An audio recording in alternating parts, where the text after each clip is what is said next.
अब वक्त आ चुका है, थोड़ा ऑडियंस को छेड़ा, ऑडियंस ही चलेंगे अभी, कहाँ जाएंगे फिर हम? अच्छा, मुझे एक चीज़ बताएं राशिद भाई, कि ये जो इन्होंने अभी जिक्र छेड़ा कि आईपीएल का बड़ा इम्पैक्ट पड़ा है इंडियन क्रिकेट पे।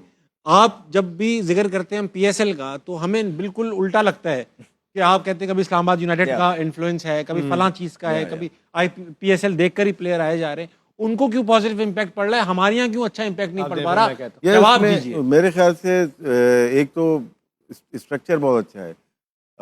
2 महीने के लिए नहीं आती आईपीएल, मुंबई इंडियंस 12 महीने रहती है। मेरी किरण मौर्य से बात हो रही थी, वो मुंबई इंडियंस के लिए नीचे काम करते हैं, वो सारा साल प्लेयर्स को ढूंढते हैं। जब जॉन राइट इनके पास था, ये ढूंढ निकले थे, कुणाल पांड्या किसी को देखने के लिए गए थे, वहाँ पे अक्षर पटेल को देखने गए थे, वहाँ पे इनको हार्दिक पांड्या मिला और वहीं पे इनको जसप्रीत बुमराह मिला। गुजरात में मतलब अहमदाबाद में इनको मिले। तो क्या है, उनका हंटिंग का काम रहता है और पाथवे का इनका काम बीसीसीआई का अपना अलग चलता रहता है, लेकिन प्लेयर्स को आके ये बनाते हैं। जब आपने देखा ऑप्शन होता है कि 1 करोड़ में चला गया, वो पहले से सेटिंग होती है कि इनके पाथवे का प्लेयर है, इनके टैलेंट हंट का प्लेयर है, तो उसी में भी वो आ जाता है। तो उस पर काम हुआ होता है, वो अचानक से नहीं लेके आते, अचानक से नहीं आता। उसको बहुत देखिए, ईशान किशन को भी लिया ना, झारखंड से उठाया उन्होंने, फिर उसके बाद लिया। तो इस तरह से प्लेयर को डेवलप।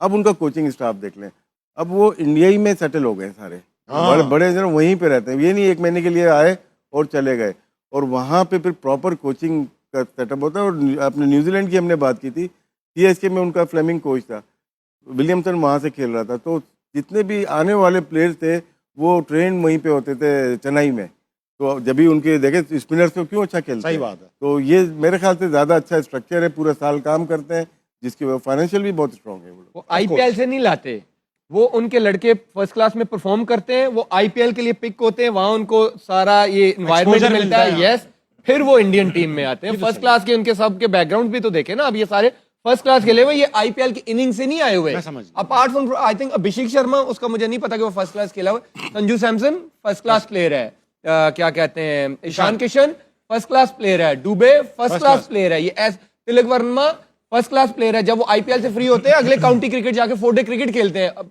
इंडियन के वाहिद प्लेयर है जो ब्लास्ट नहीं खेलते, उनको भेजते हैं 4 डे क्रिकेट जाके खेलो। तिलक वर्मा लास्ट ईयर कोई भी हेमशायर से खेल रहा था 4 डे क्रिकेट, अलाउ नहीं है, कोई इंडियन लीग दूसरी नहीं खेलती। और देखिए ना, फिर जो जिस तरह के प्लेयर्स वहां जाते हैं, तो वो लेवल ऑफ क्रिकेट इस तरह का होता है आईपीएल में कि जितने आप कंपेटिटिव प्लेयर्स के साथ खेलते हैं, उतने ही कंपेटिटिव प्लेयर बनते हैं। जो प्रेशर हैंडलिंग होती है, क्रंच मोमेंट्स को, क्राउड आप देखें, फिर दुनिया के नंबर 1 बॉलर, दुनिया के नंबर 1 बैट्समैन से को जब फेस कर रहे होते हैं, आप उस ड्रेसिंग रूम का हिस्सा और उसका माइंडसेट आप बेस्ट सीट से देख रहे हो, तो आप जो गट है, ये सारी चीजें पिक करता है, एंड देन वो फिर आप अपने मुल्क के लिए भी इस तरह डिलीवर बड़े स्टेज के लिए रेडी होते हैं। अब आप देखें ना, अभिषेक शर्मा ने बात की थी कि पैट कमिंस हमारे कप्तान थे। अब पैट कमिंस तो बहुत बड़ा कप्तान, कहता है यार उसकी में एक बात मेरे दिल को लग गई। वो कहता है या तो जिस तरह का ये विकेट है ना, या 100 पे आउट हो जाओ, आई डोंट माइंड, ये 200 वाला विकेट है तो 200 के लिए जाओ, अगर 100 पे आउट हो गए आई विल बैक यू।